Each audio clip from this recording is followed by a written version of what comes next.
Good evening. Pursuant to Chapter 2 of the Acts of 2023, as amended on March 28th, 2025, this meeting will be conducted in person and as a courtesy via remote means in accordance with applicable law. Please note that while an option for remote attendance and/or participation is being provided, the meeting hearing will not be suspended or terminated if there are tech problems unless required by law. Viewers can visit the local scene.media/Duxbury, formerly pac-tv, to watch a video replay of this meeting on Duxbury YouTube. Welcome. Okay, let's start with the minutes. Yes. Yes, Thank we have you. 3 sets of minutes. The first will be the revised numbers from this November 7th. We had a debate concerning Steve Studley's presentation under beach lifeguards. There was a number that appeared that inadvertently was in lifeguards and really belonged in the discussion under beach ops. That's been corrected, so I would recommend pardon, 6. Did I say 7? 6, 7. 6, 6. Hey,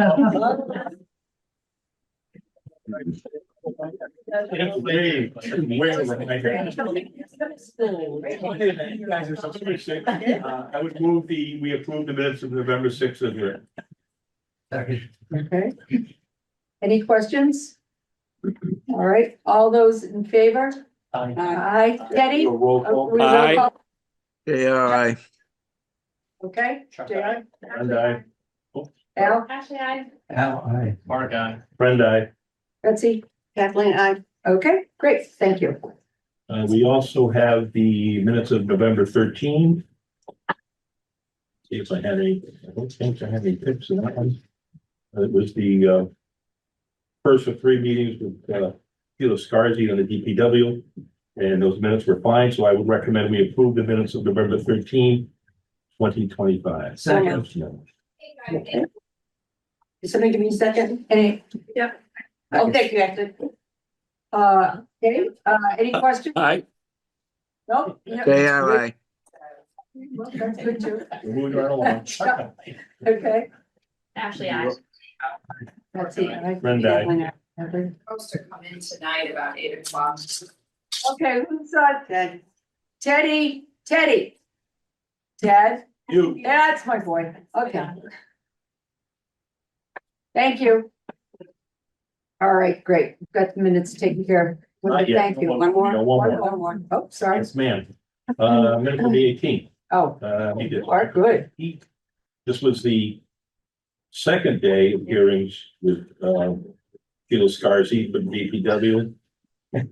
There's just one word I would like to, 2 words I'd like to leave at the very beginning. This is the minutes that apparently the taping mechanism didn't work. And we worked from my notes, which Linda. It says 1.5 cups. When I sent the draft over, I had a few comments that were asides to her, and she left one of them in. So right at the end, the meeting was adjourned at 7:45, I think. So take the I think out and we'll be fine. Great. And so I'd like to recommend the approval of the minutes of the 18th, 2025 as amended. So moved. Okay. Yeah, you can still put a half. Teddy, okay. Okay, Aye. thank you. Chuck, aye. Ashley, I. Al, aye. Mark's a no vote. Mark, I wasn't here. oh, you were, so you're abstaining? Friend, I. That's the I. Kathleen, I. Okay. 1-0. Beautiful. All right, good. All right, so, surprise, we're discussing the schools tonight. I didn't know if you knew, but yeah. And I had spoke a bit with Danielle ahead of time. Did you want to make some remarks to the committee beforehand? Do you want to entertain just questions? How this is new to, this is not how it's typically done. And I know that you're saying that, you know, things are a bit different, but typically the schools would come in and present their budget. I believe that is not your intent tonight. I wasn't planning to do a budget presentation tonight, and I feel a little weird about the whole presentation thing tonight, just because the school committee still hasn't voted on their budget. So I'm sort of in limbo at this point where I've made my recommended budget to the school committee. Mhm. And then I hope that this would have been a cross-posted meeting so that school committee could be the people that would be answering questions about it. And so I think the reason that there's differences in the process is that the school committee is trying to follow their charge of voting on the budget before the town takes up the school department's budget. And so we're still in that kind of tricky area where But the numbers are not going to change, it's just the application of the numbers. So, see, the position that we're in is we're asked to support or recommend a budget that, we would be very familiar with. And if the budget is not being presented, then that presents an issue. If I may, I mean, I think part of the confusion is coming from the fact that, and speaking for myself, I can't speak for those school committee members. We didn't know about this discussion tonight. This has been posted since September. Okay. Now that you said that, we didn't know about this. School committee is on this meeting agenda. And, quite frankly, we don't follow the finance committee's every meeting on the finance committee calendar. We were going on the assumption that the school committee would vote on the school budget, make a recommendation, and then we would go from there. We would be happy to present tonight. To your point, the numbers aren't finalized because we haven't voted on it yet, but you need familiarity with it. But put us We on, can't support it, and that's the tough part. excuse me. Yeah. Put us on the agenda so that we can call a meeting, call a forum, and we can answer questions as a committee. I just think that this is a bit more difficult than it needs to be. And the reason that I say that is we didn't put the library trustees on the agenda, but yet when we did the library budget, they came. I mean, you were obviously, since we're discussing the school budget, of course you were invited. Now, if you need an invitation as a school committee, but we've done it, I've done this for 30 years. And we haven't done anything different. It's on, this is your turn to present. This is your opportunity to convince these 9 people to support what you're asking us to support. And it seems kind of. I think that the training that we have had that we're falling under now is that I present to the school, not to the finance committee.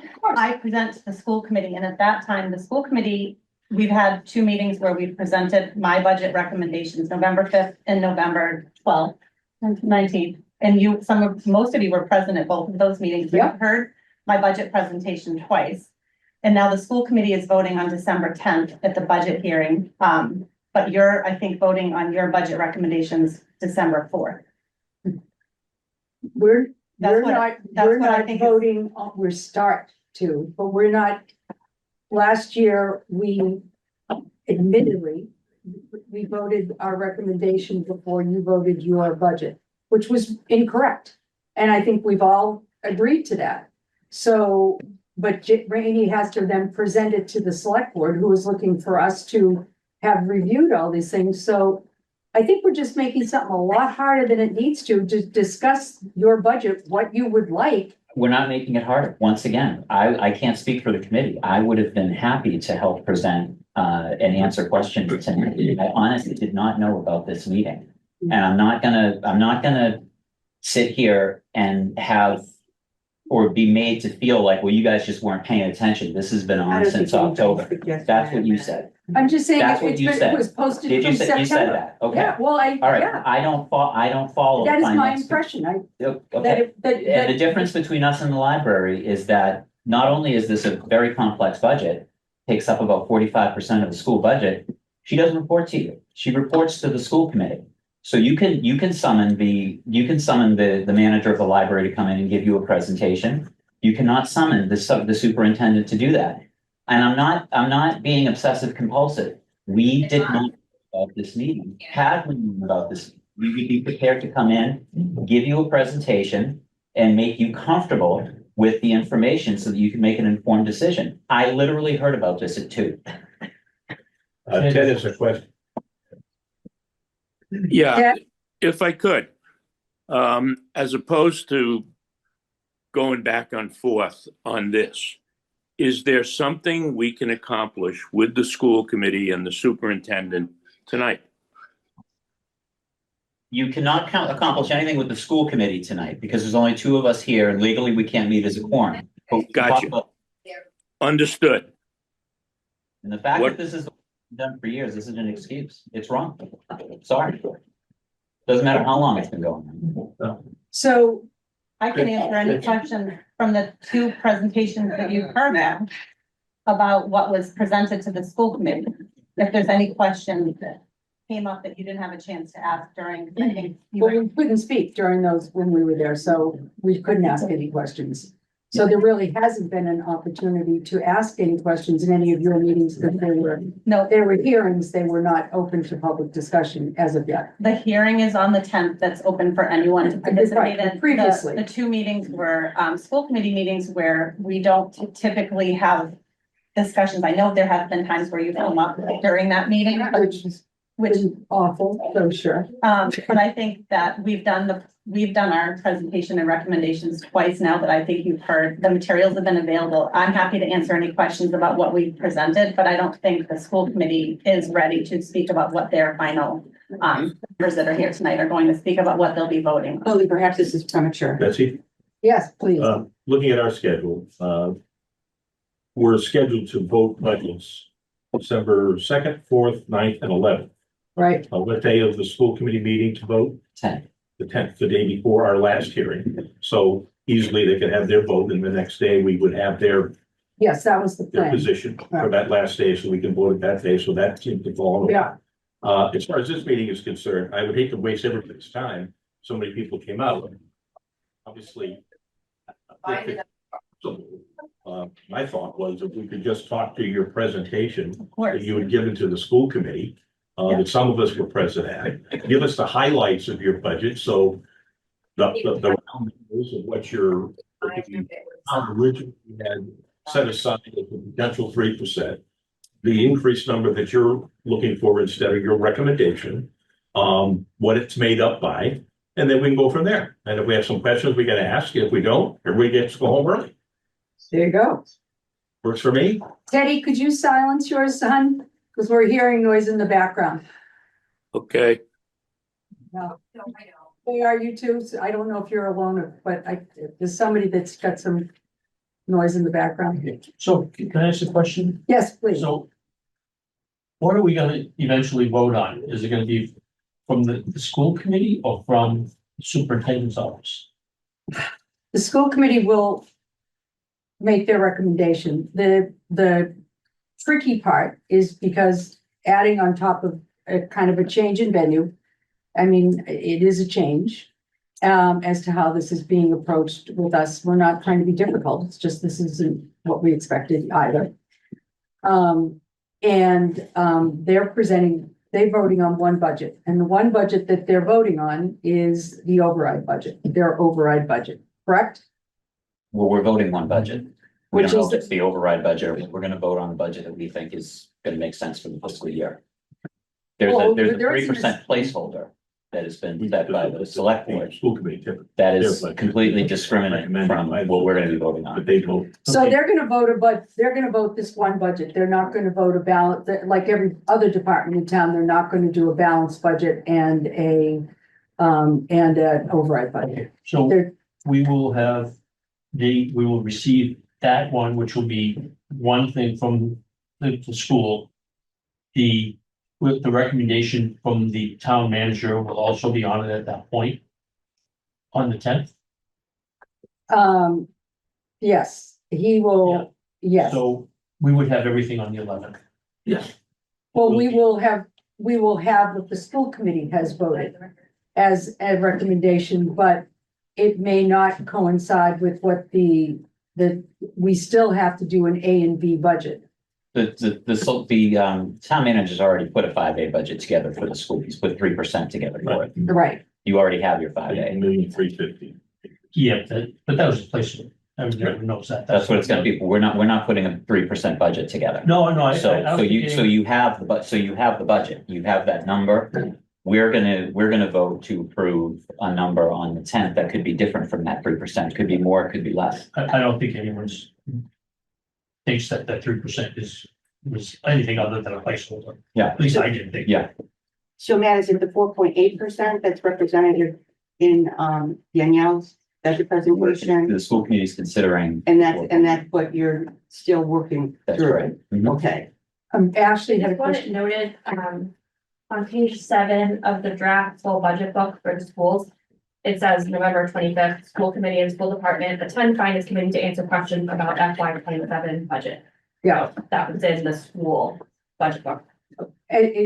yes, I find it difficult to understand that none of you knew. But let's So- not beat the dead horse. I just But wanted that the beats, record. let's Move on. let it go. I'll, That has passed. yeah, I'll let it go. I'll let it Yeah, go. and I think that the posting should have been for the school committee and so that's the problem, that the school committee meeting is not posted with this meeting and it was. Well, we wouldn't have posted it. You all would have Right. posted it because you were coming. And I think usually these meetings get cross-posted, but I think that, Linda, I don't know, if we usually work with Nancy who cross-post these meetings. And so, long story short, the school committee meeting is not posted. This isn't a surprise meeting. We knew we were attending tonight to talk and answer questions because we also knew that the school committee wouldn't have voted on the budget Right. yet. So we are happy to answer questions. I'm happy to put any of the presentation materials up on the screen. I wasn't planning to do the full budget presentation for you again, because I think you've seen that several times at this point. So the level services, that 3% placeholder that we presented to school committee, doesn't address any of the, operational deficiencies that we're currently working with because of our 18 FTE and expense line reductions that we faced this year. And so what would happen with that, 3% placeholder level services budget, we are currently involved in a Unit A contract negotiation. We're in the middle of that. We are operating with elementary class sizes larger than we would recommend. We lost our technology director with the reductions last year, and so that position has been dispersed in several different places and it's not working effectively. So we haven't been able to do some of the instructional technology mandated pieces that we need to do in terms of making sure that all of our technology programs have student data privacy agreements, and there's just a lot of accountability and reporting that goes along with our technology curriculum integration that takes place. So we are understaffed this year as a result of the reductions last year with the override not passing. And we also needed to go back to charging our families full day kindergarten tuition, which is something that we have been strongly advocating to eliminate since I started working in Duxbury. And so that's kind of the level services overview, or that 3% placeholder. That would be the 5A budget, the balanced budget that we are going into. And so I don't think any of that was a surprise that we losing 18 positions. We had other positions that we were eliminating, even if the override had passed because of a declining enrollment. But we lost 18 positions on top of those that we couldn't afford to lose. And so with the recommended superintendent's recommended budget presentation that I gave on November 5th, we know that the town is not in a position to restore all of the lost FTEs that the school department faced. So what we went over was the positions and the expense lines that we were recommending adjusting.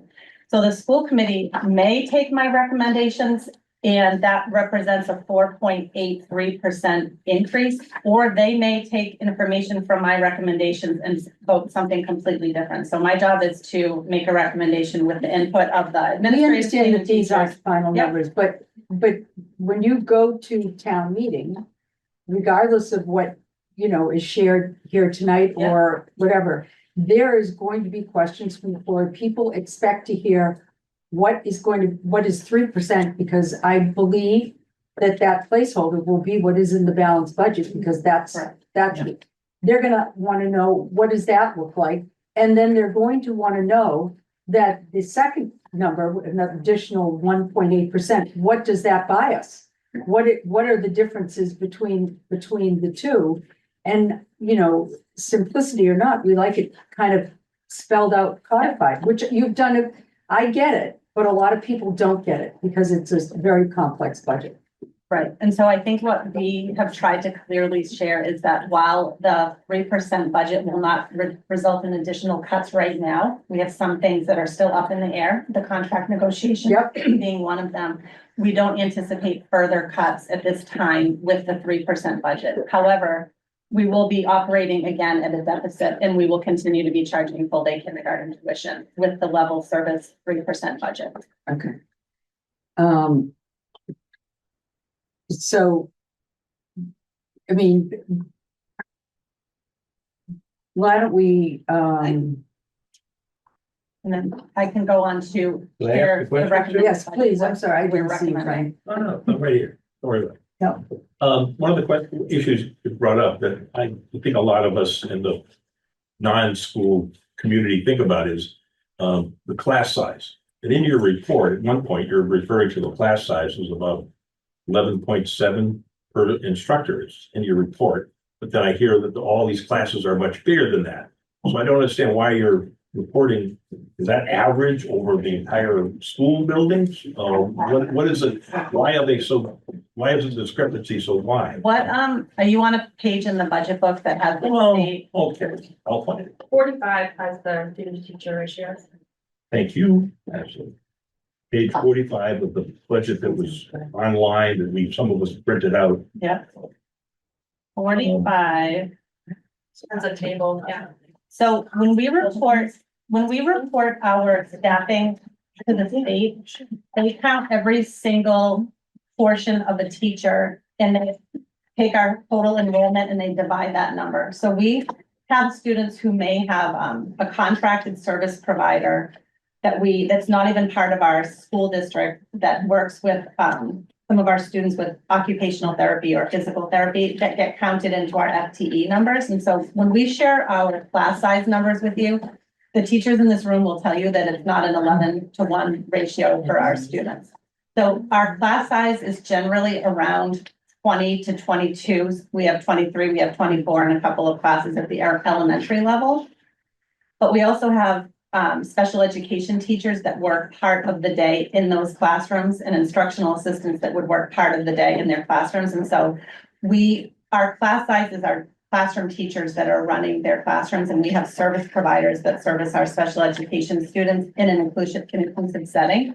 So they take every single person. We have math tutors, we have instructional assistants, we have special education staff, we have speech and language pathologists. All of those teaching staff get counted into our ratio when we report to the state.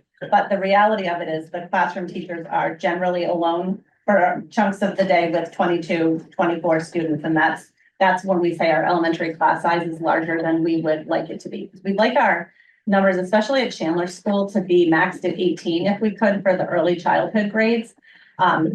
Like our elementary, a class of 24 or 25 at Alden schools is not ideal either in terms of the attention and the level of support that each student requires. And so the state reporting can be a little bit deceiving, and also different school districts interpret that state reporting differently in terms of how they do. We have lunch and recess assistants that just do lunch and recess here in Duxbury. They get counted on our ratio, even though they're only here for a portion of the day. So those numbers don't always They're not add up. actively teaching. They're not necessarily keeping our class size at an 11-to-1 ratio. And at the high school level, it's a little bit different because you're customizing schedules for kids who they may be in the wind ensemble, and they may also be in a band, a wind ensemble, and they might have Mandarin, and they might be receiving services in the learning center. So it gets really complicated when doing a high school schedule to get the classes exactly equal. So there are times at the high school where you might see a class of 14 with that same teacher having another section that has 20, 25 in it, because you can't get an exact even ratio at the high school level. I think there's a breakdown of that in the book, isn't there? By class. Yeah, and we also present to the school committee each year our enrollment and class size. So that's something that we can share with finance committee so that you can see the actual numbers in our classrooms. And because it's not a 1-to-1 ratio in terms of when our lunch and recess assistants are being counted in our overall FTE, it can be deceiving, looking like we have extremely small class size, but it's not actually. But I think the way you broke it down, especially at Chandler, where the younger kids need, we've got Right. more active Yep. activity going on in the Yep. class, it was right, because the kids are so much And younger. it's easier too, because it's not a team setting, so it's, Right. Well, they do have team co-taught classes at Chandler as well. And so some of the as much classes as are the middle co-taught. school though, I mean, where they're going. They're not from. team, no, the middle school is the only team-based school. But when we talk about Chandler, the class size, the 18 or less is what we would recommend there, and those classes are higher than that. So we've been operating this year with 29 classrooms at the Chandler School total and 29 classrooms at Alden School, which we would ideally like to have 30 and maybe even 31. And we have a couple of bubble grades. I think this year the teachers would know. I know it's grade 5 and grade 3 that are our 2 bubble grades. We have about 220 something kids in those classes. So we have 29 classrooms functioning right now at Chandler. So 2 grades have 10 classes and 1 grade has 9 classes. Same thing at Alden. So that's less than we had when we were fully staffed last year. We try to operate optimally. It would be 30 classes, 30 classrooms at Chandler, 30 classrooms at Alden School. Another question? Yeah. And again, this is a sort of a community-wide kind of question that I hear a lot from people is the student population has been declining over the last 10 years. Some was in the vicinity of 500 to 600 students. Yeah. Why haven't we seen more of an impact on the cost of education with that number of students leaving the population? When couldn't you shrink the educational process to match that decline of population? So we have answered that in that we have every single year, I think, Lisa, if you want to look up the number, we have it reduced probably over the last 3 or 4 years, over 20 educators. The 18 that we reduced last year were in addition to the FTEs we had reduced because of the declining enrollment. In our declining enrollment, we have a number of a number of teachers at the high school that were eliminated last year. And that's really that last few years of classes that we've seen that have gone from about 250 students in a class to 235 to 225. So those large classes have now all graduated. So we reduced the number of DHS teachers last year as part of the our recommended budget, not our reduction budget. And then I think that You determine not permitted. What Okay. kind of teachers? CSG, you said, what? no, did I say What did you call them? Yes. DHS? High school. Oh, DHS. I said Oh, that. DHL. Yeah, I- sorry Thank you, about I didn't catch I was like, I didn't think I gave a weird acronym. it. But your code again. Yep, so Lisa can pull up, so we had recommended a reduction of a number of DHS high school teachers that were not needed because of that declining enrollment, which we've also done in 3 or 4 years prior to that, or not replaced retirements. So we have been as much as we can due to declining enrollment, reducing staffing along the way. And it's sometimes the declining enrollment, we're seeing pretty steady enrollment of around 200 students, except for that grade 3 and grade 5. So we haven't seen a declining enrollment evenly throughout the school district. It's really been our large classes that have been graduating out over the past few years. So that group went through the middle school and then they went through the high school, and now we're a lot more level with the class size around 200. But just One comment and then one more question. I, for one, am definitely in favor of paying for full day kindergarten. I think it's long overdue. And I'm glad you've got that back in the budget. Let's hope we can get that this time. My last question is, maybe you could just share with us, above and beyond the so-called A budget that was proposed, the placeholder by the town manager. I think your number is about $812,000 in addition to that, Right. round numbers. If you could perhaps just share with us some of the highlights of what's in that 800 number, so everyone will get some sense for where your head is about what you want this extra money. Okay, and Lisa, you can jump in with any information about this. So in the recommended budget, that is indeed around 800, is 840,000, I believe, over level. Okay. included in that is to restore the 2 elementary classroom teachers, one at Chandler and one at Alden. That would bring us to 30 classrooms at Alden School and 30 general ed classrooms at Chandler School and Alden School.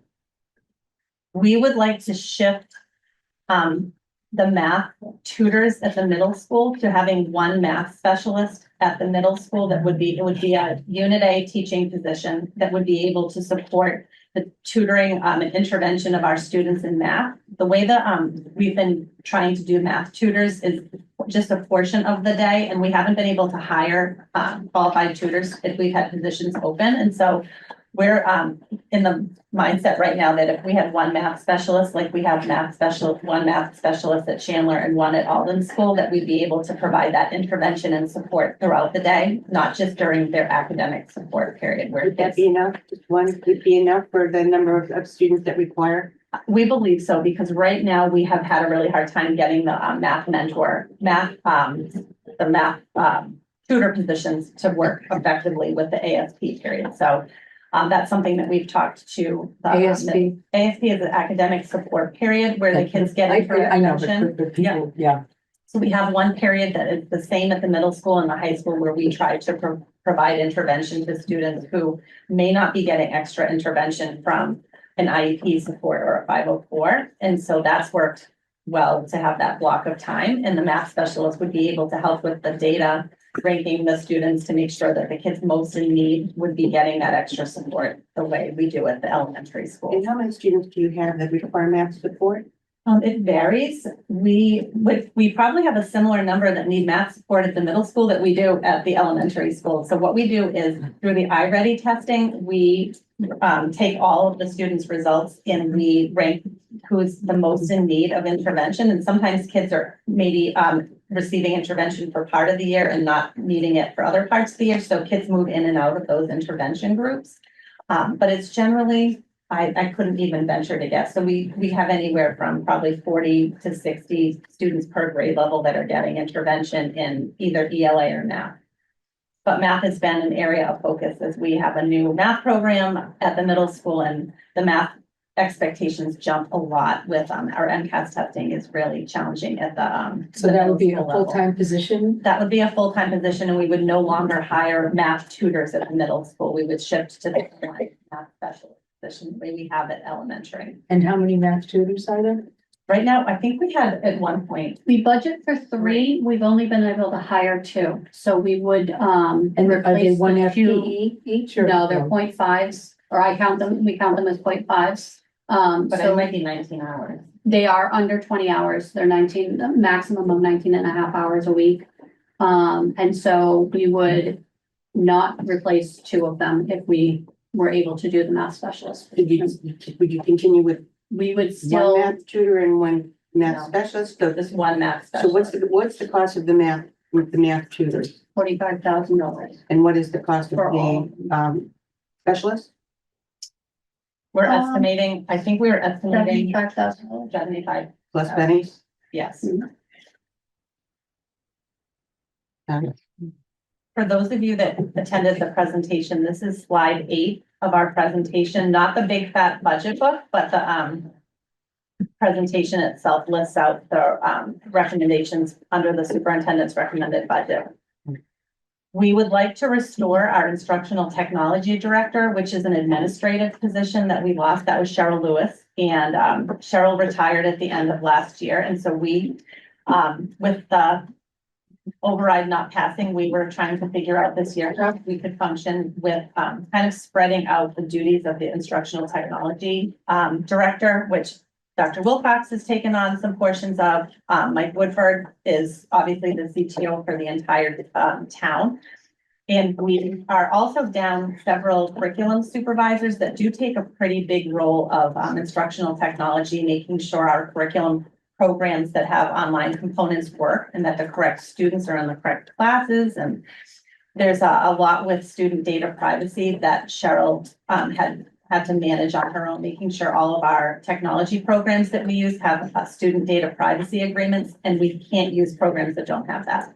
So it has been really challenging to function without Cheryl's role. We'd like to restore that administrative. But it's mostly on the curriculum side. I mean, Cheryl's really, her emphasis was on curriculum and Yes. technology surrounding curriculum. Yeah, and making Right. sure that the student devices work in the right hands and that the teachers have the instructional technology in their classrooms to support the kids And that. Mike supports that. Mike has a real bird's eye view of everything, infrastructure. He's got the network.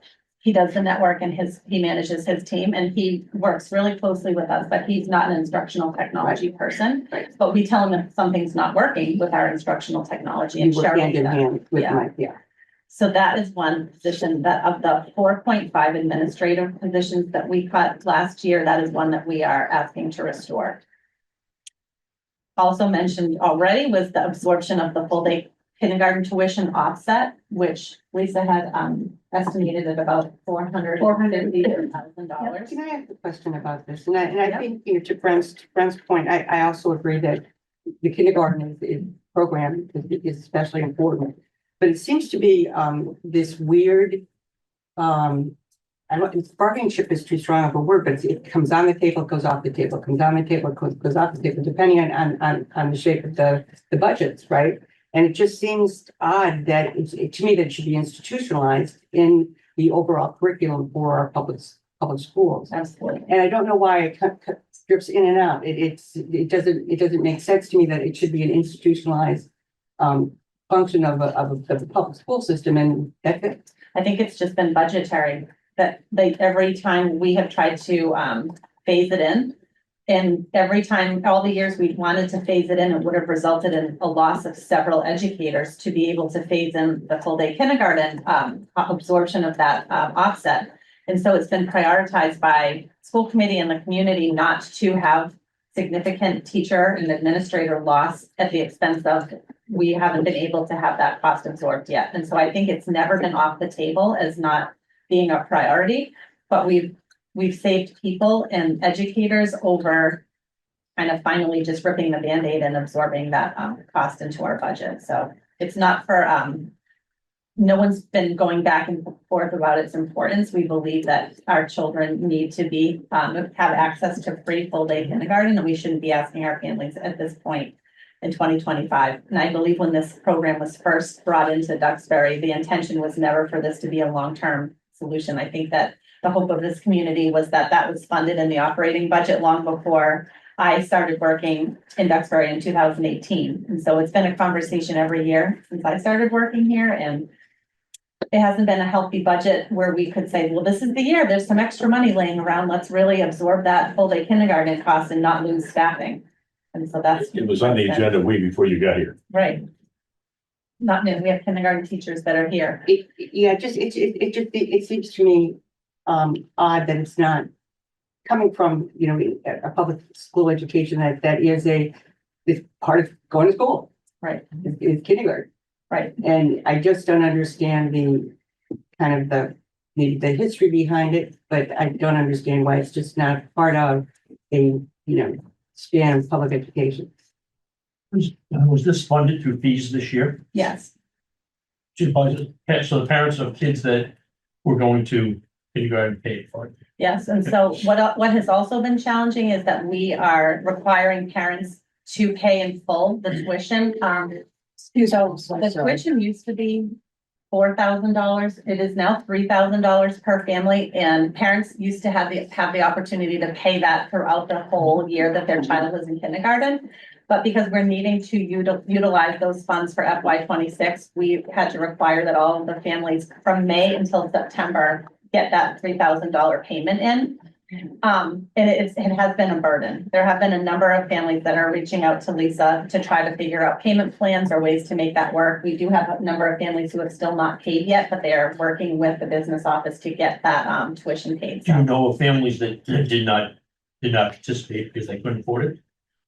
We have families that because of free and reduced lunch are not required to pay the tuition. And we have families that do not qualify for free and reduced lunch that are struggling to pay the $3,000 tuition. So with 200 kids in the class, that's 600,000, and you say the program costs 450. You have $150,000 worth of slack there, or? We have, So we don't collect tuition for the full 200 students. So we probably. It's much less than that, and we have more half-day kids this year than in the previous years. There's probably 7 half-day students. So obviously the half-day kids don't pay. But no, there isn't a $600,000 slack. It is, we are estimating that it is No, 400. it's $150,000 delta, right? Yeah. Yeah. So, but the cost to run kindergarten, period, regardless if it's full day or half day, is more than that. Of course, but a half day was always included in the budget. Mhm. So it would be, you've stated it's 450,000. But that is what we're using as the offset. Okay. I'm sorry, go ahead. Just one last question. I feel this deep pink color around me, and the question I have I think revolves around them. If your budget, your enhanced budget as presented is approved, where does that leave you in regards to the potential settlement of the Unit A union budget you were negotiating? Is that going to be in addition to whatever we get approved as town meeting because it hasn't been settled yet? No, so what we don't know is we are trying to negotiate a contract that doesn't result in additional cuts to the FY 27 budget, but we don't know that the levels, let's just say an override does not pass if there is an override put forward again, and we have to live within that 3%. I can't say with certainty right now with a not settled contract that there won't be additional cuts if what ultimately is settled is in addition to what we have projected. It's a conservative projection. Let's take a conversation for us, again, lay people. You've budgeted a certain amount of assumed steps in your teaching quarter. That is based on what they would have gotten in their old budget. So whatever you negotiate, if it's the same number for sake of conversation, you'd have it. Mhm. If it's bigger than what you had previously, then you'd be short that amount. And we'd have to go back to the town folks. I think to get that since they're in negotiation, she's You can't. pretty Well, I'm limited not trying to put you on the on. spot in that regard, but I'm just Yeah. doing the math here.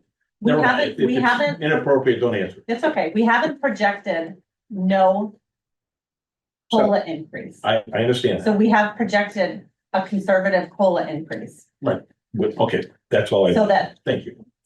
But that Leave it at could that. change and that They would, really can't talk about budget. I know, I'm sensitive to it. I'm not asking, Okay, I'm not asking about, I'm just gonna ask about no, that's a fine. general question, but I do understand that, Betsy, so thank you.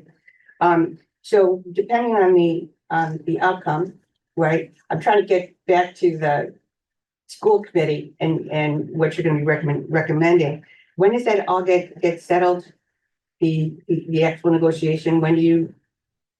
well, I don't get to decide. When does the school committee, everybody else? We could settle this very quickly. Confused. So we're in the process, we started negotiating early last, in the spring. Uh-huh. So we, in the teachers union, negotiated all summer and we have been meeting throughout the fall. And so I think both parties would like to have the negotiation completed as soon as possible. Mhm. I think that When was it settled 3 years ago? 3 years ago, what month? Well, it was settled very, very late. And so that was the intention of doing it earlier. So we were trying to not have the contract settled in May so that we are pressed up against the last day of school because there's a number of days that we have to give the DTA to be able to have their association review the contract before they have a vote to ratify. And so we're trying not to be up against the last weeks of school. So our goal would be to have a contract settled by April-ish so that the DTA could then bring the potential contract to the whole association to be able to talk through that and have not a rush to make that whole decision. So that would be our goal, which I think. we would all agree on. As you know, many contracts in negotiation right now, so you're not alone. Right.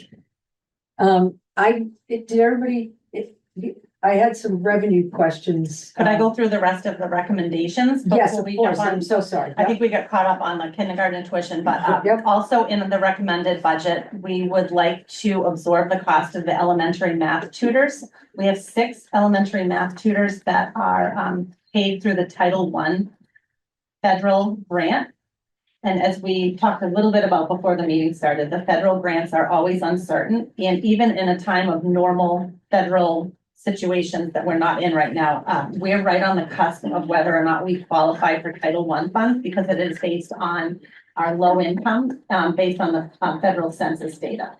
So every year we get a notification that Duxbury is right on that bubble. And so this is where Dr. Wilcox is like, has her fingers crossed that we receive the Title I funding that we typically receive, which is around $75,000 a year that we use to fund our Title I math tutors, which are essential. Is that state?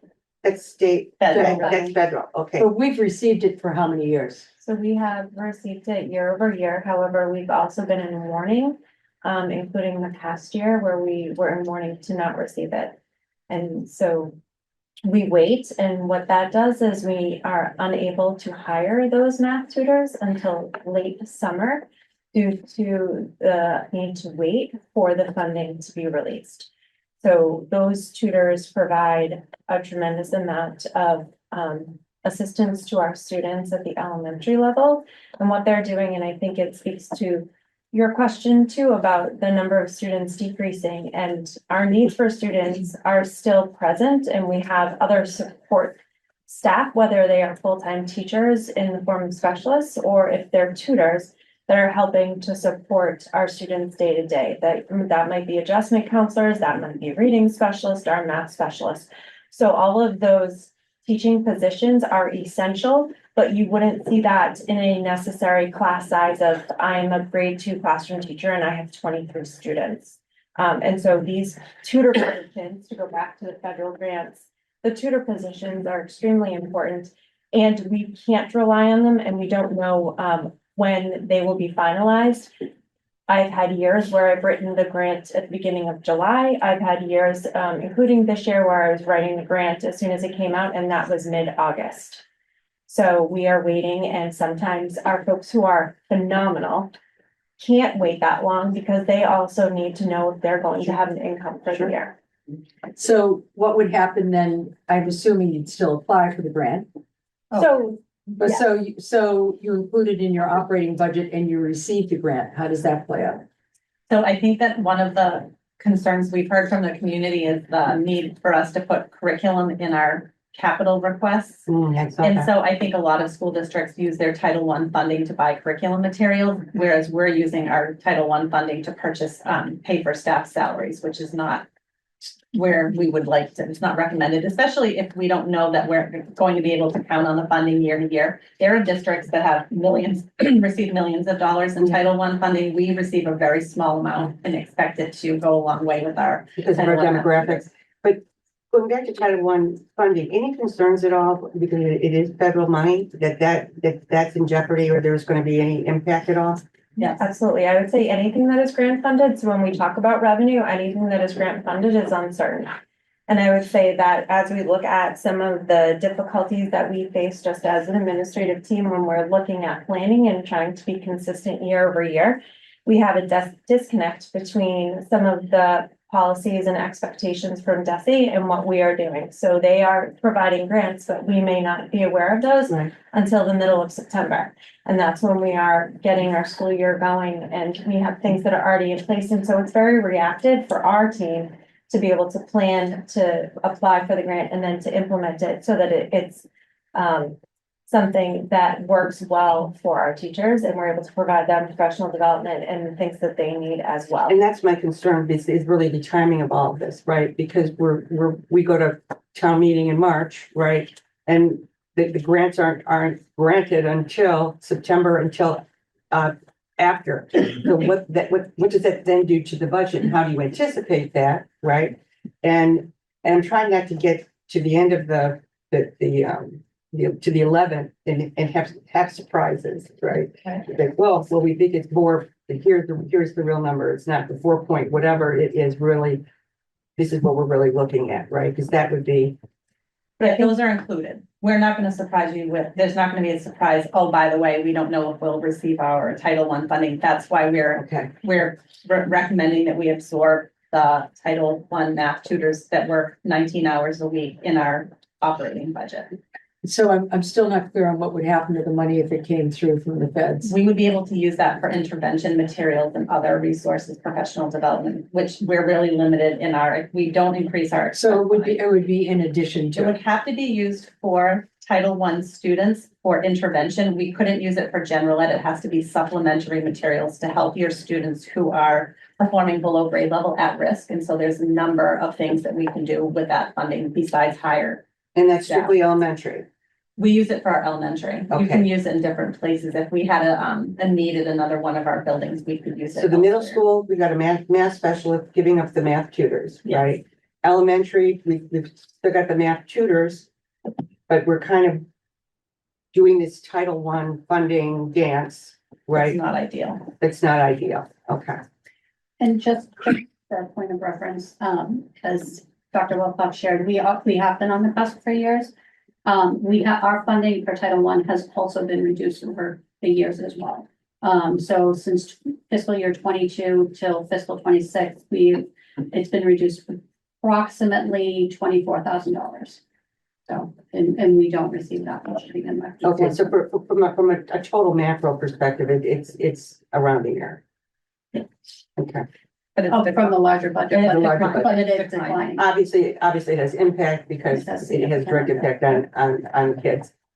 Okay, quickly, can I go? I'll just go Yep, through the rest. go I know on. you have a lot of questions. We would like to adjust the world language FTE. We need an additional 0.2 of world language at the high school. We need to increase our DHS part-time nurse by 0.1 so that she can work 4 hours a day. We have a lot of nurse coverage issues, and it's very difficult to find substitute nurses. So our nurses do an amazing job of assisting and helping each other between schools. We need that DHS part-time nurse to stay an additional hour each day. We need to increase our STEM course, and that is at the middle school by 0.2. We're anticipating the enrollment to increase for the number of students that need to take their STEM class. We have reduced a data and accountability position that was a 1.0 last year down to 0.6 to see if we could operate at a reduced level with that position. And that has caused a lot of reporting. When we talk about our state reporting needing to be accurate, not having a person in district throughout the entire school day has been problematic because the person that does that position is responsible for taking all of our student data, which is an Aspen. Every single student has a full schedule with certified teachers connected to them, and all of our teaching staff have to be licensed. We have to have accurate data there that gets reported to the state, which impacts our funding that we receive and that comes back to the town. That has caused chaos this year with having that person be part-time. At the beginning of the year, we used something called Schoology, where the students, all of their courses are in Schoology, and it needs to be accurate with the correct classes and the correct teachers, and the teachers work really hard to have all the assignments and information. Aspen wasn't reading Schoology correctly and nobody could function for the first 2 days of school. So that position is essential. We have to report our data to the state 3 times a year, and it's for a lot of different reasons, that for accountability as well as funding. And that position we have learned very quickly cannot function at less than full time. We would also like to support our facilities and technology departments, which are running very lean. So we currently have a person that is working part-time that we'd like to increase by 0.5 to work full-time. And that person would support the functioning of the Performing Arts Center, the presentation hall, as well as our tech support. And our facilities. Outside of a help desk environment? Yes, Yeah. to be able to help some of the projectors and. Okay, the for the hardware. PAC related, Oh, okay. not just the PAC. Oh, all the Currently, the facilities. person is just working in the PAC and the presentation hall to assist when every time we need to use that, because that's like, it is running a theater within our school Right. department. It's not an easy room to navigate. Expanding that position would allow that individual to assist the tech department with some of the repairs out and about that they don't have the flexibility to do currently. And then there were a few expense line adjustments that were recommended in last year's budget that we had to reduce due to the override failure, including in facilities. We have a lot of, based on hearing us speak about our capital requests and hearing Katie talk about that. So there were several, as much as we could be prudent, expense lines that were based on our actual spending in FY 25. So those weren't just like Well, we think this might be going up. The expense line adjustments that we recommended are what we actually spent in these expense lines in FY So you're 25, working which off is of your currently, actuals. yeah. We do it for years. And so that is what the recommended budget that I gave to the school committee. They may take some of those and say, we don't agree with that, or they may add on something that we didn't, based on reductions that were made last year. I can't obviously predict, but we've been having conversations that you've been listening to at the last 2 meetings of deliberating about our initial recommendation. So that's where we stand at this time in terms of what we see that we need. And I was really trying to be emphatic that we didn't just say we'd like all 18 positions that we lost that last year restored. We're trying to be mindful of the tight fiscal situation that we know every single department is in, but we have to advocate for what we need at a base level to operate smoothly, and that's currently not happening. We are understaffed with resulting in the override. And I was asked last year at select board meeting to be able to predict how this is going to impact. And I think we are in a place now where we're at the end of November, where we're really starting to see, I think some people saw the impact right from the beginning. And I think some of the other positions that were reduced last year needed a little bit of time to settle in before we would know the full impact. But again, you all know our budget process is super early in the year. And I would say that opening this year with the position reductions that we had was vastly different than school openings that we've had in the past in terms of the way we prefer to operate, which is smooth and no issues. I think we were just kind of in crisis mode for the first few days of school. But luckily we have great teachers that roll with it, and we got everything up and running. But the way we are operating right now is not a recommended way to operate a school district. Good. I had some questions on the revenue, it kind of circling back. So, chapter 70, that prediction is based on historical, and I think we all kind of agreed it was a reasonable number to look at. It was in. Are you on 47? I'm on page 47, yep. Local contribution, obviously, okay, state grants. You predicted for 26, 50,000 and carried that forward to 27. And I was just curious where the state grants are. Do you have an idea of what we did receive in state grants since it's been cut in half from 25? Well, your actual in 25 is almost 95,000. Yeah. Yep, so it was a mix of grants in FY 25, and if you bear with me, I can look at that, but the budget for FY 26 and for 27 is for one specific grant. It's our Career Pathways grant, and that amount is a multi-year grant. But we do know that we're getting the 50,000 in this year, which we already received, and we're drawing down. We do know that we'll receive it next year. We still have to fill out paperwork for it, and I believe we have one more year of that. Is that the only state grant that you're currently getting? Currently, right now, yes. So are there ones that you're waiting on, or? No, that's a really specific one. You might have heard us talk about Well, I'm in our just trying to, the strategic plan. differential is what it, yeah. We've been talking about adding career pathways for our Sure. students from the middle school to the high school. And so Dr. Wilcox applied for that career pathways grant, which I believe the first year Dr. Wilcox was 75,000. Yes. It was 75,000 to be able to employ a career pathways coordinator that has done some of the programs that your daughter came in to speak to all the students about. So we have an advanced manufacturing pathway. And we have a number of students that are now going to South Shore Vocational School for different programming in combination of their high school diploma. And so we knew that grant, when we first received it, was not a permanent grant, but you take on that grant knowing that eventually you'll be able to have that counselor remain in your school district. And so we've been planning accordingly with that. So that's why we know that state grant is going down and what to expect. So what about, since it's half of what you got in 25, I was just curious as to, have we lost grants or? No. So is there more than the 50 coming in Yeah, there would be, yes. this year? And that would be based on, so we just received, and the school committee accepted a hate crimes prevention grant of $30,000. That came,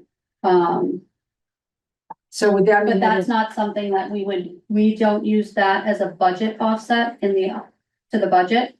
That is a supplemental grant. Right, but in 25, it was We probably. didn't get it included- in 25. Yeah, but you included other grants. I was just curious. Yeah, You've so- answered the question. Yeah, So so you are FY getting other grants, 25 is but they're based- not included in your projections There of could- revenue. Correct, there could be. And throughout the year, we're always looking for grants. Yep. And so we're looking for And that's opportunities. the only grant that we have a person attached to. No, Usually our I get it. grants are It was more nebulous than that. It was just, we have an average number that we get from the state for various grants and Sure. And seeing we- it cut in half was noticeable. Right, and so on page 36 is a breakdown of all our grant awards, our historic grant awards over history, so.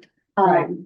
So in the federal grants, it's decreased from 1,135,000 down to 782, down to 769. What would the COVID grants, COVID grant, that's what I figured. Yeah. And then circuit breaker, obviously, that's the only predictable grant that we get, I yeah, understand. and even circuit breaker, I mean, the only thing I'll say about that, is that we operate a year in arrears, so the funding that we received this year is used for the budget for next year. Right, so by the end of, you'll know what you're gonna get So because we'll based know- on what you're doing now, I get it, I Yeah, know. so we'll know next year, like this time next year, we'll know. Right, what we're but it's, using at least for the it's somewhat predictable, at Yeah. least a year in And we advance. do utilize the special education grants similarly. And here's the interesting one, the lunch program went from 1,000,005 down to 232. So the 1,000,005 is based on actuals. And we do not budget the revenue for the lunch program. It is completely separate program, where it is self-funded. So basically, all the revenue that comes in has to cover all the expenses that go out. We have been utilizing some of the lunch program for offsets as part of our budget, for custodial costs and some,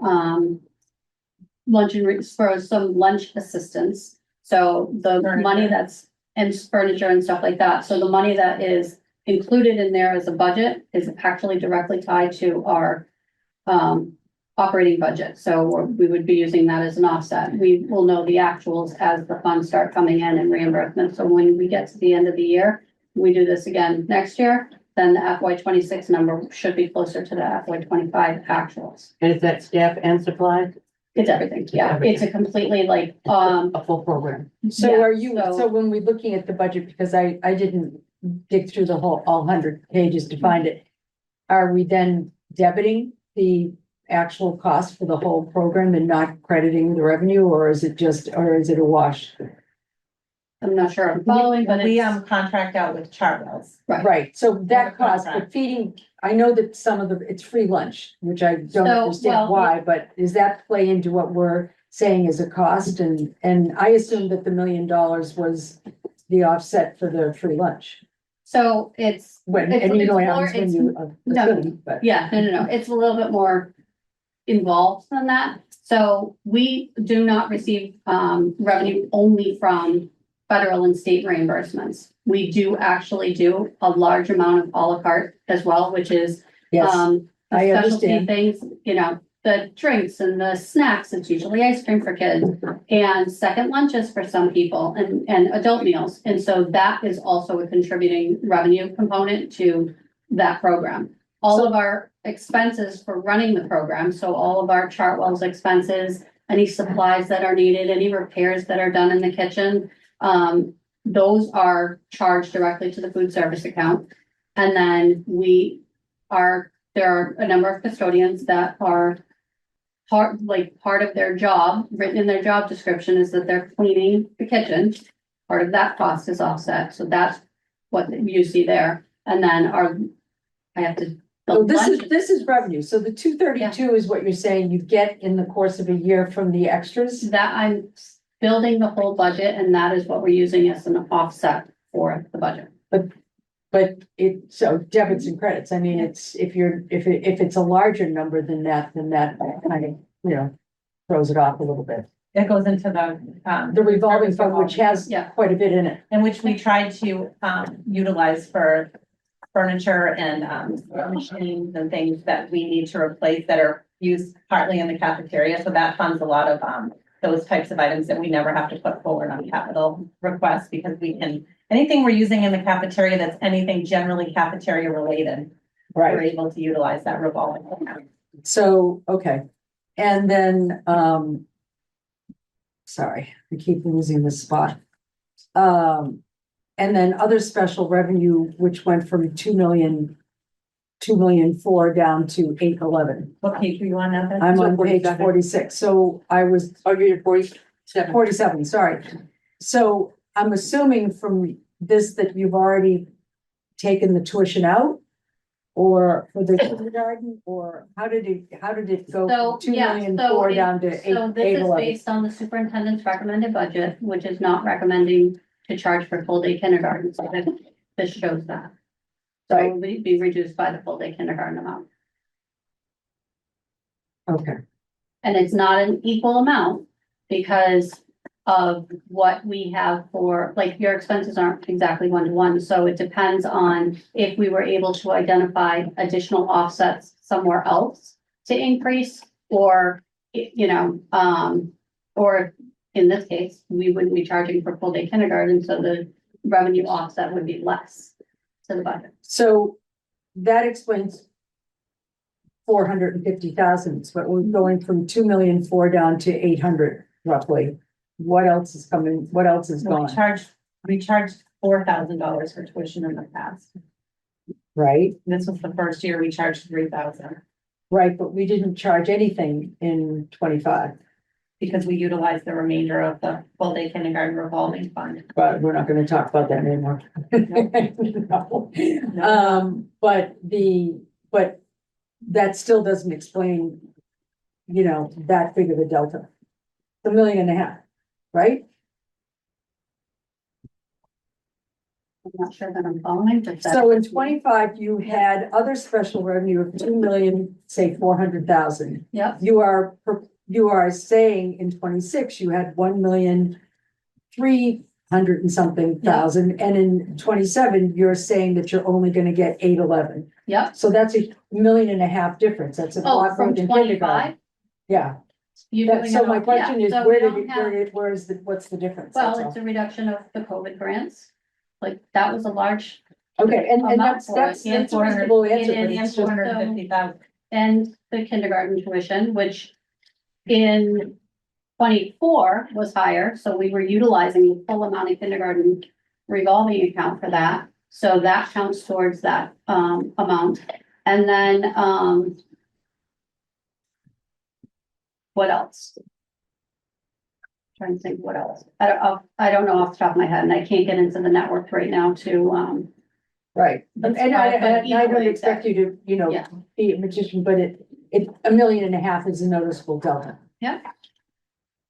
Did anybody else have any questions on revenue? You covered my question. I did. Right, and then okay. I have just a super basic question. I apologize for how basic this is. On the PowerPoint presentation, where you do the budget block to show how the budget's going up, and then there's the offsets. This is for my benefit to how to interpret the multiple documents. So special education expenses up $1.8 million. Yep. But then I go to the 125-page doc and special education budget's like flat. Yep. So maybe just highlight for a moment. So How to interpret those two numbers. Yep, so the budget impact that you see in how the budget was built Mhm. is before offsets. So that's before revenue offsets in all of the categories. And so, and then the actual offsets are in that 3.1 million in the bottom. So what this shows is in the 3.1, it includes our special education grant offsets and our circuit breaker offsets, which are our two largest offsets. But are those offsets like consistent year over year? Like, Generally- meaning, is there actually a $1.8 million increase? I'm not No, picking on that no, it's a number, fair I'm just trying to question. It's a interpret. fair question, and I felt like it was important to show, like, this is the true cost of doing business. Yep. And, so generally, yes, it is consistent year over year. Your circuit breaker that we talk about a lot is based on a 75% reimbursement of eligible tuition and service fees over a certain amount, over a certain threshold, that we have to pay out to organizations, typically for out of district students. And then the state has been slowly phasing in reimbursement for out of district transportation as well. That's a little more difficult too. And they've increased, the state there's been a lot of lobbying and advocacy to increase the circuit breaker over the past few years, and so we have to be conservative in what we predict the circuit breaker amount to be, but it's been pleasantly funded at an appropriate level over the past few years, so. Yep. We've seen an increase in the circuit breaker reimbursement. But it's probably most fair to interpret the 125-page document where you have a specific section on special education as a more reflective story on how the budget's moving year over year. Yeah, so then, and I'm just trying to get to that section. Are you on? 67. 67, thank you. All right. Speak to what you're looking at.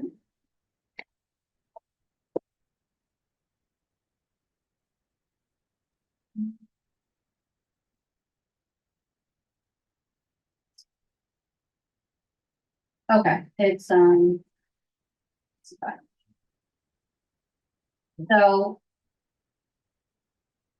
Just because that budget looks, it's up $200,000 year over year. And then yeah, the summary presentation said up 2 million, so. yeah, and the understand the reason offset, is, but- this is all funding sources. Yep. And the other one is also all funding sources, but it's really just, it's showing the pre-offset amount, and this is everything combined. So if we like ran a report and did all special education costs, it would come into the 12 million, which is inclusive of the 1.8. Yeah, so the 12.2 going to 12.3, that's more reflective of reality. Yep. Thank you. I need some help with chart understanding. Okay. So when we go to just the student demographics, and it's really hard for me to read, go to like 57. So the Duxbury Middle School, we've got first language, we've got a number and percentage. What is EL? English learner. Thank you. And what is an English learner? It's anyone whose first language was not English, and that based on qualifying scores, they are at a level of English that requires intervention from an English as a second language teacher. So it's a little bit different than your first language, not English category. First language, not English, doesn't automatically mean that you will be an English learner. Okay. It's based on access testing, which is like MCAS testing that our English learners have to take during the year on top of their MCAS testing. Okay, and I think you've got a definition of the high needs Mhm. in the book, which I did get through. Okay. I just had questions about the Rosetta Stone reinstatement. Yes. So we're gonna get the language teachers a request, right? Was Rosetta Stone a part of the program, or is this, it's in addition? No, it's So we a- have Rosetta Stone, and we're not asking for a language teacher, we're asking for 0.2. Point two, So okay, that's a portion, that's basically if we had one of our Spanish teachers teaching a course for the entire year equals 0.2. So we need to have another entire course, year-long course added into our world language at the high school level.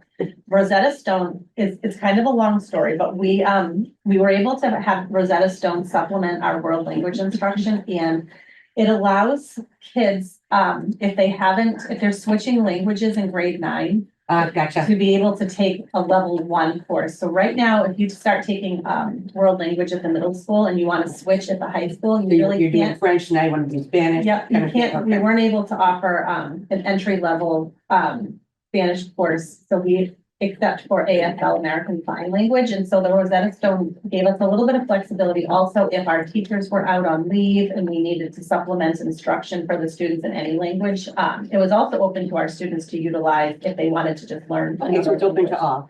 Yep, and so that we need to have that entry level option at the high school in grade 9, so that we're not, we don't have room for every single student in grade 9 that needs an entry level class to start in ASL. We only have one Understood. ASL teacher in that Okay, class, and it's very full. Are we talking capital tonight, or? Sure, I mean, we might as well. I just really had something that left off the page to me was the GHS math curriculum for 300,000. How We is that? removed that, Oh, that's gone, okay. and we had put that on the budget request for last year along with the ELA curriculum. It's something that we do need to replace curriculum, and it's expensive. And so we don't have any wiggle room in our operating budget in terms of whether or not we can purchase a $300,000 math program or different curriculum programs that are considered to be high quality educational resources from the Department of Education. So there's strict criteria for what resources should be used. And that was in an effort to align the high school Algebra 2 and geometry courses with the instruction that the students are receiving at the middle school. But we have since removed that because we wanted to prioritize our capital requests. Okay. If a grant became available, that's something that You would we have in the consider. past. Dr. Wilcox is always on top of curriculum grants, which have helped a lot. There hasn't been anything in the last 2 years since we last received some funding towards the ELA curriculum or towards the middle school math curriculum was purchased through a grant. And overall, thank you. I mean, the report was really readable. So that was very helpful, except for things that are very specific to, public education and whatnot. So it was, I didn't have to read it 5 times. Usually I do. This was a much clearer and crisper presentation, at least for me, speaking on my own behalf. Thank you. And if there's ever, when we write these, we know our town committees are reading through these. If there's ever things that we don't find or use an acronym, please just email us because we want someone that's not working in the school to be able to read these documents and understand what we're asking. We want the parents to be able to read the document. Yeah. And all the taxpayers, right? Exactly. That support the budgets. So do you want to touch on Alden or no? Sure. Does the finance committee have any questions about the Alden School project, feasibility study? Have you heard us speak at Yeah. select board or, It's just, I mean, we've all admitted it's just unfortunate timing. When there's the override, yes. yeah, and add that on top is difficult. We are really hoping that somehow miraculously, the Alden School feasibility study could not be a debt exclusion vote. Because in an override year, the likelihood of that passing as a debt exclusion during an override year is not ideal. If it was a standalone year with a typical budget and we had the feasibility study cost as a debt exclusion, I think it would be entertained by the community. All I can say is that the feasibility study is 1.75 million as an estimate. It is reimbursable. The rate is 38% of that feasibility study cost is reimbursable.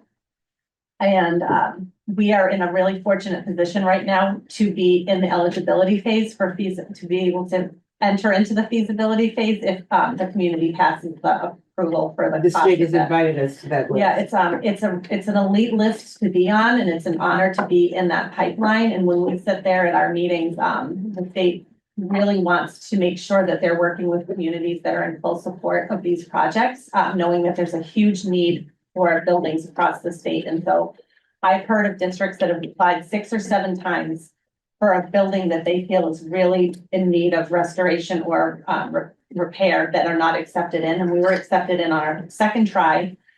We had the support of the select board and the school committee to even enter into that statement of interest phase. And so I'm hoping for a miracle at this point, and there are a lot of Alden people in this room that will tell you that Alden School is as beautiful as it can be, but it's just not the academic environment that we would design if we could sit down and with architects and designers and educational consultants we wouldn't design that building.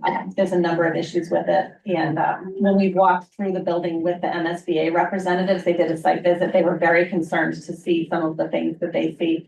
If you look at the ceilings at Alden School, there's the recessed ceiling is all rusted over, which is very unusual. There's just a lot of things. We have again seen areas of the roof that we've repaired are still leaking. We are still seeing buckets this year. It's just one of the educators in this room had her ceiling fall in last year during a heavy rainstorm. We won't mention any names, but it's not just water, but it's also just the layout, the entrance. There's just a lot of concerns with that building. And Katie works really hard to keep it up and running, but it's a safety.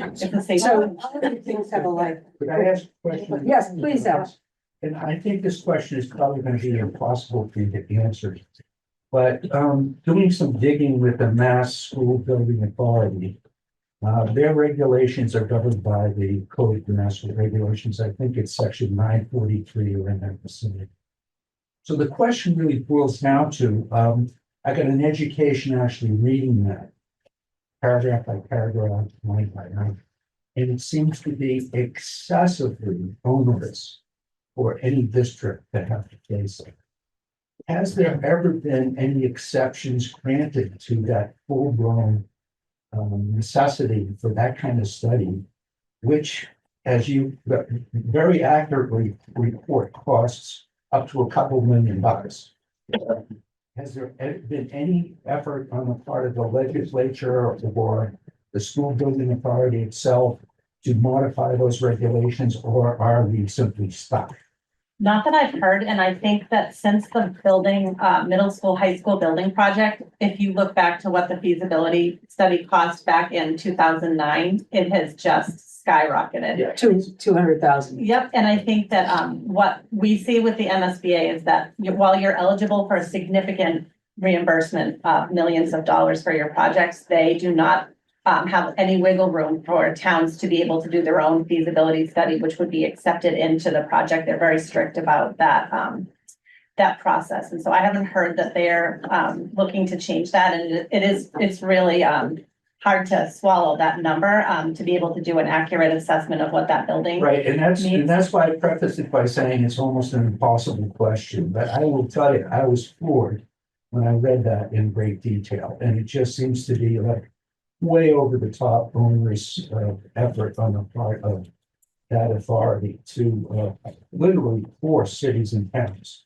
into that kind of expense. Can I chime in? Because Yes. from a practical point of view, having been involved in construction for a good part of my life, it just seems like there's a lot in there that shouldn't be in there. And again, this is kind of a rhetorical point, but I just wanted to ask and get your thoughts. So they also are, why they do it that way is they're giving you back some money and they're putting their name on it. And they want to make sure that they have the best people inspecting, looking at the building, looking at things that I couldn't identify, she couldn't identify. They are almost masters of what they do. And so they're going even deeper into the buildings. They're x-raying piping. There's a lot more involved than just hiring an engineer to say, oh yeah, look at that, rusted ceilings. Well, that's very helpful. Thank you. I think also if my hope and wish for this year is that the feasibility study is able to be supported by the community, because I think in 2 years, I would love for the community to be able to decide if they have an appetite to either go with the MSBA recommendation of a renovation or a new school. But I think no matter what happens, if we do this feasibility study, it will enable your facilities director to be much more accurate in predicting what we need to repair and what are some infrastructure issues that we don't even know about in that building. And so either way, would we love to have a new Alden school or a renovated Alden school? Yes. But if the community doesn't vote to support that in 2 years, I think that we'll be in a much better shape, because we don't have assessments of all of our buildings, and everyone does the best they can to have some reports done and to have our roof. We've had infrared roof scans done, but we don't know everything that's going on with the building, the skeleton of the building and all of the systems in there. We have some very old systems in an area that's very moist and it takes a lot of wind. And so, I mean, between the outside and the inside, it's hard to keep up with.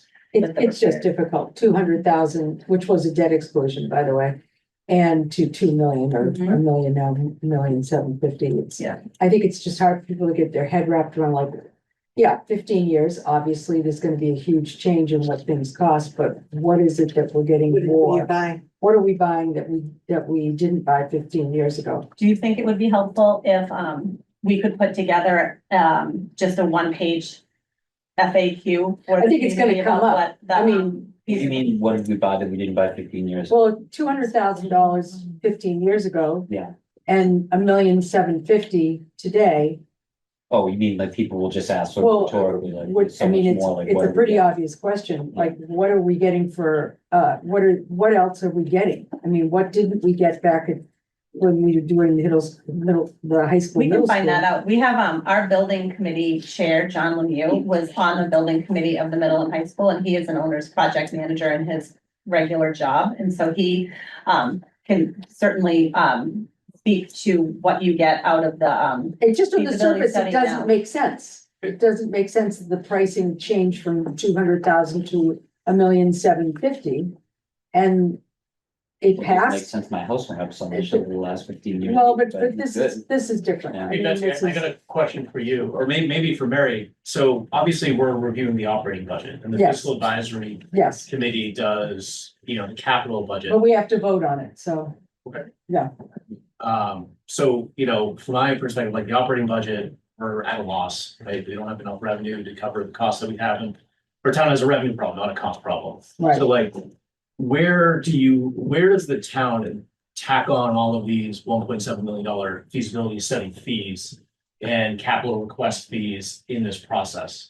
I mean, where Is that would the what, money, like- where would the money come from? Exactly, yeah. The money would, this is when, Danielle has said, a debt exclusion is not the preferred method, but that would be what we did 15 years ago. It's a debt exclusion.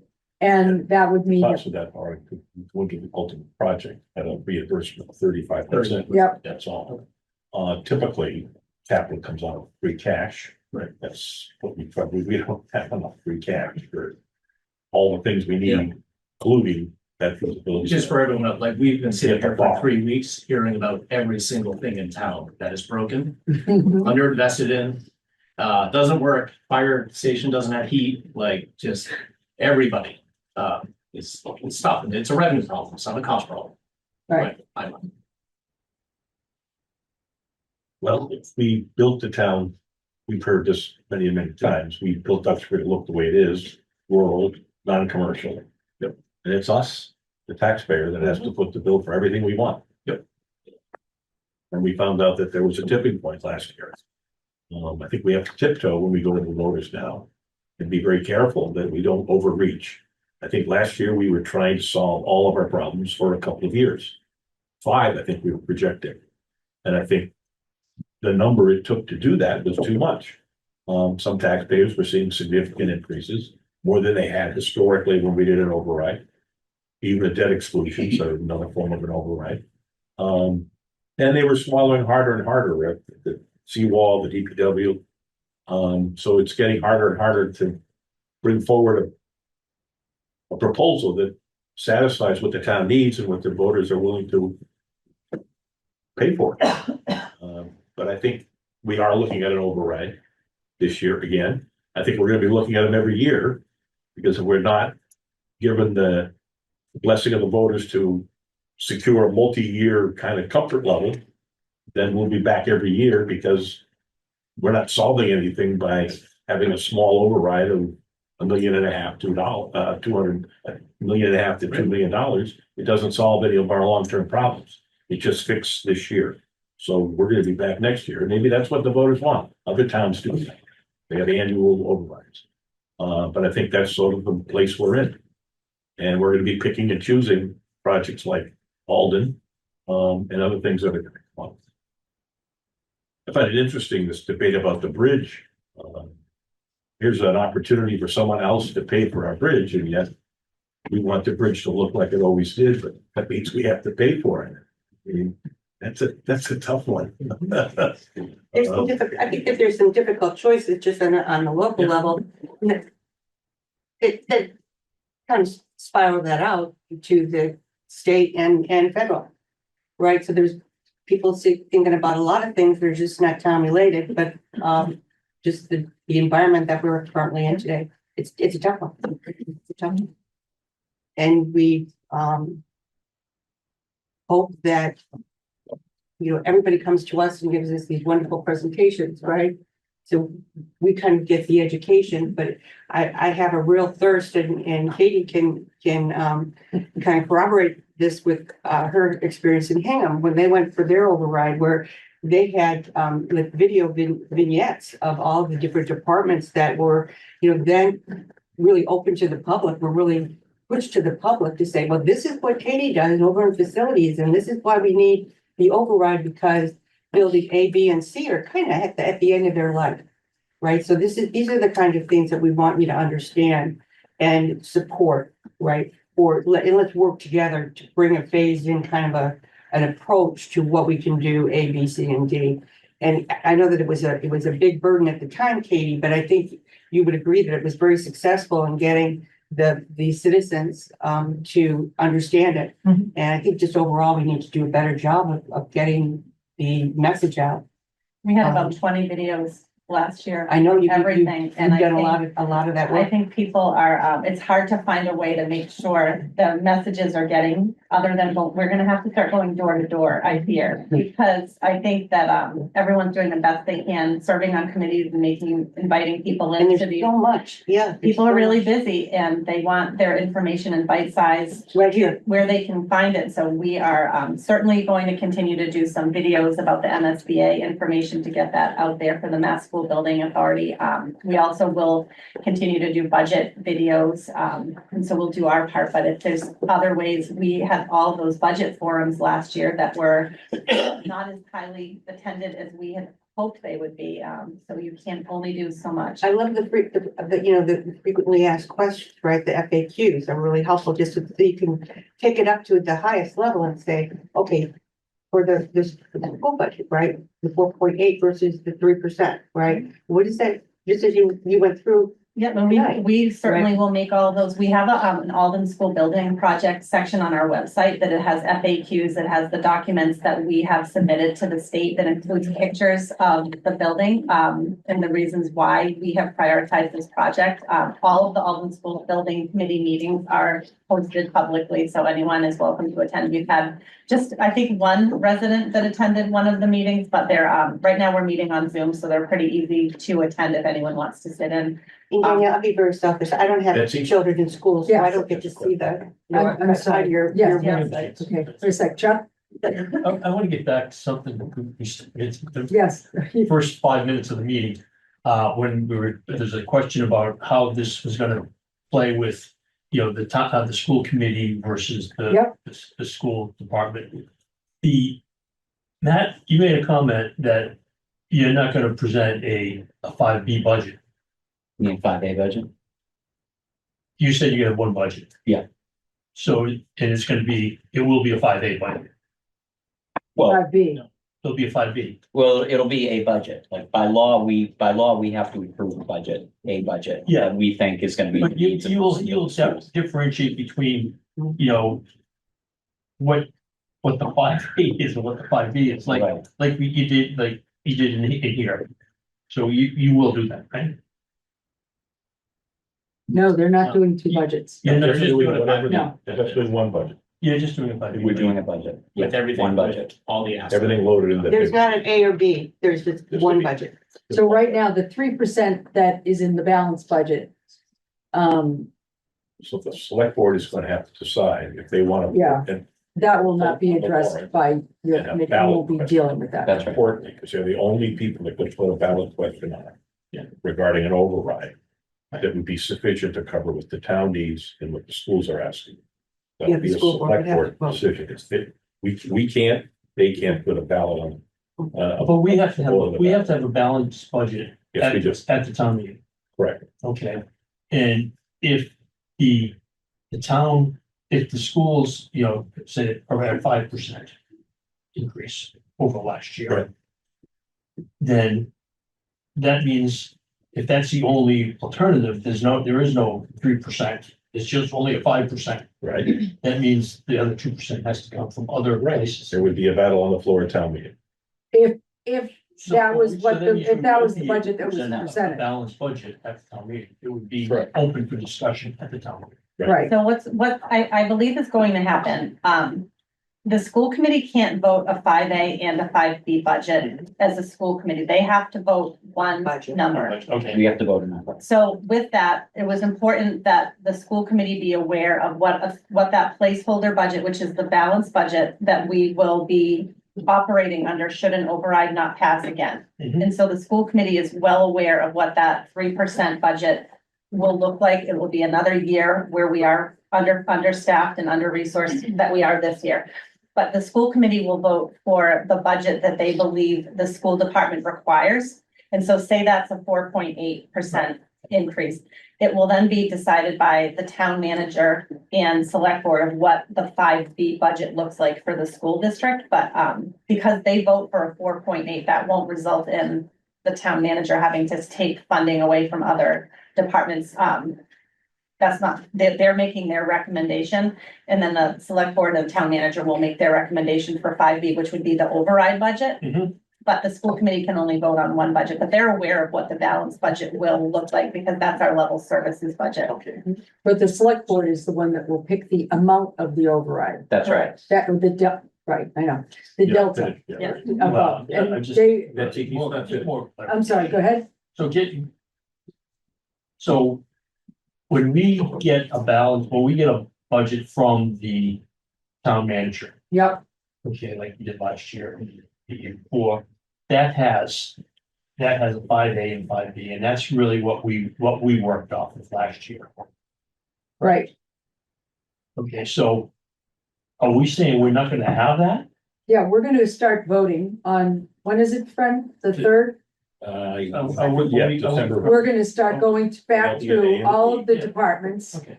And Rainey will, I don't think he's here tonight, I think he had I a can't family speak obligation, for but him, but I think the, you're putting it. he will make a presentation as to what his recommendation is. We will go Right, back right. and then we will vote what Because we what we feel have is, to present something. right, but we don't have to vote what Rainey says I or, yeah, understand that. yeah. I understand we can vote whatever we want, but at the town meeting, there has to be a balanced budget presented according to the state law, correct? Yeah. right. And it's the finance committee budget is the one that's presented, and then it goes from there. As we go through and read all the numbers for numbers that are held, numbers that need to be amended or whatever, whichever way, up or down. Thank you. Sorry. Yeah, I mean, no, it really, I think to me, the way I look at it is that it's a matter of two columns on a spreadsheet. Mhm. That's all it is. The difference is that the school committee isn't creating two of those budgets. Yeah. We're just finally just going by the letter of the law and just creating our budget. The town has elected to, create a placeholder for that balanced budget as of now. So it'll likely, the balanced budget will likely include a 3% somewhere in their increase for the school. When it comes to town meeting, that anything that's in that B budget, that's all in the override part. Yeah. And that is whether, they've never passed one from what I understand. It's always, whether it be 5 million or 1 million, it's gonna be controversial. Yeah, So, Well, one was approved, but it was 35 years ago. okay. So it can be done. It was $1 Yeah. million. Well, every one of these debt exclusions is indeed an override. yeah. It was a half- So the schools did get an override for over, how much for the high school, middle school. high school, yeah. That And, was 15 and, years ago. yeah, Yeah. but so that is in essence is an override, Right, yeah. but yeah, But what's complicated this year is it would be sort of, there's It's already operating. override exhaustion, but now it's like. well, it's the two. operating, not capital. Yeah, Well, then debt exclusion rolls off, right? I mean, it's not, Right. it's not forever where an override is. When it will roll off is 2038. And then we have a great deal of debt. Unfortunately, again, perfect storm. With this feasibility study coming up now, we have an override. We've got, a lot of conversation around facilities and the buildings that everybody that has come in, I don't think. Like Mark's PFAS. I mean, it's PFAS, the bridge, all of these things are happening at the same time, and it's very, very difficult Plan for it. to say yes to another feasibility study when you know that the debt is higher than it's ever been. Right, and we started this application process with the community support well before we were even talking about the first override, and so the timing is unfortunate, but the school project is the least expensive that will ever be in history right now. Just saying. So we can wait, with but this it's not plan. gonna be cheaper in 6 years when suddenly Duxbury's in a very different financial position, because all of a sudden there's new revenue coming in. So I'm just saying that the schools just continue to get more and more expensive. High school projects are coming in at $260 million right now. And these are not all comprehensive high schools that include vocational schools. And so that is the reality of what schools cost nowadays. And so the costs are astronomical and they're not gonna go down. And fortunately, the reality is that we have 97% residential. And there's a limit. There's only so much money. If we do not secure an override to reset that levy, we have no ability to pay for it. Right. That's a shame. Well, it's marked succinctly put, we have a revenue problem, we don't have a cost problem. I like it. Yeah, there you go. There you go. JR, Teddy? Oops, I think we lost JR. Made him mute. Does anybody else have any other questions? Ashley, I think it's please. just a important data point. So if my math serves me right, so we're in your recommendation, it would be adding back 5.9. Does that sound right? FTE? Close to 8. Someone said 8 at a school committee meeting. I just want to make sure we get the number right because it's been so focused on like 18.9 we went down last year. So I want to make sure we get the add back right of what that 800K. So it's 2 elementary classroom teachers, a math specialist, a technology director, 0.2 of world language, so 4.2, 4.3, 4.5, 4.9, 5.4 positions. 5.4. To me, it looked like 7 or, well, so this is 5 and 4 is Oh, potentially 1, right? Then 2 and 1, 2 is another half. I forgot the math And a half. tutors. Then you got the math tutors. Carry the one. So there's I think it's 8, I think it's 8. Yeah, so there's. So I thought it was 8. So, okay, so two elementary teachers, that's 2. Are you on page 48 of the table? It's a 2 plus 1 plus 2.4 plus 0.1 for a nurse. 0.2 world language, 0.2 STEM. What page you got now? The budget book, 48. And then the math, the Title I math tutors, So they don't have an FTE, like because there are 6 math tutors that work 19.5 hours that are not benefits eligible. So it's 6 part-time math tutors. Which we can, for the purposes of the school committee budget hearing, we'll make sure that we have the total FTE. Yeah, I think that'd be helpful, just because, like, I wanted to acknowledge, right, that I'm still down significantly, right? Right. You're not asking for everything back. Roughly half of your ask is kindergarten. And so it's really, you prioritize ruthlessly, I think, like, what would be the most impactful FTE Absolutely. to bring back, and it's significantly less, right? But it's a step in the right direction, or at least a vote of confidence, usually, will help out, in the most impactful areas. So, yeah, because having that number, I think, is people will throw around if we don't have it all ironed out. I don't want to misinterpret. And to Thanks for pointing that out, 'cause I was the one who said 8. Because I was like doing the math of 0.5 and the 0.4, but it wasn't resonating with me that they weren't full-time positions. They were full-time. To add to Ashley's point, that's the kind of thing, you've already done a kind of stuff 125 pages. But an exploded view on this, to give people a little bit more granular idea of what's really going on. Because you can relate to that on the ground. We are preparing a stripped down, not 200-page presentation that really, when we go before school committee, on December 10th, to be able to just kind of have the bottom line graphs and charts, and we'll certainly, we can certainly depict what was lost last year, as well as what we're requesting. Some is restore and some is, realigning, so no longer having the middle school math tutors, but also having one math specialist, and then the elementary, absorbing that Title I, elementary tutors. It's important to know that those are all Security part-time. thing, Yeah, right? six Yeah. 6 part-time employees that work 19.5 hours. But at least 2 new benefited positions that were part-time by consolidating, taking someone from 0.5 to 1 That's FTE one. would Yeah. be then another 30 grand in benefits. Yeah. That doesn't show in your budget, but certainly shows in ours. We're mindful of. I know we're mindful of that, We, but we tried to do as much consolidating and reconfiguring as possible, so we weren't adding benefits eligible staff unless it was absolutely necessary. So we understand that by every FTE that's over, halftime. Right, because it hits the shared cost Absolutely. expense line for the town. which is, yeah, astronomical at this point. The health insurance is, another one that we haven't had a presentation on, but We're all enjoying that. yeah, we're all enjoying the fact that it's happening in everybody's pocket, but it is going up dramatically as well, so. I want to apologize for my behavior at the beginning. I realized after that this date was in the budget book. So I was incorrect in that statement. That's that.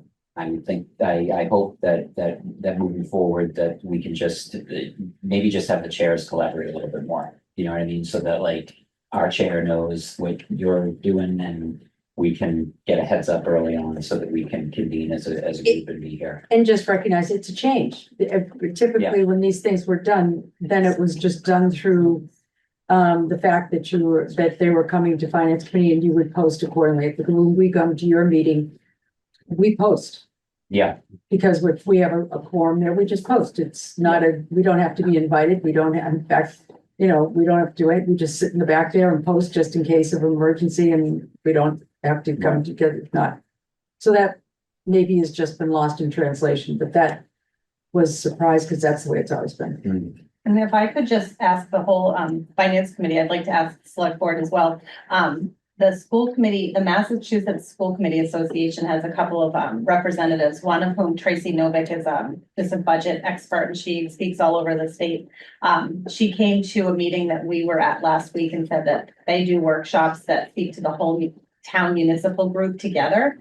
I think it would be really helpful for Duxbury's community to hear what the directives of the school committee are, because I don't want the school committee to be looked at and I'm speaking on your behalf, but you're not trying to make things difficult, but you're also being told by MASC and by the school department attorneys, no, you can only vote on one budget. No, you have to do it by cost center, like all these different things. So they're kind of in a position where they're being told by their governing body what their MGL responsibilities are.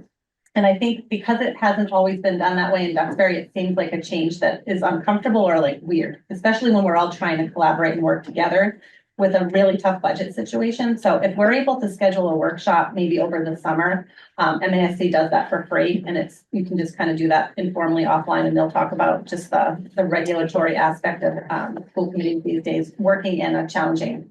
Well, Laurel, didn't you have someone come to a meeting over at Chandler? I was there for that. It was Tracy.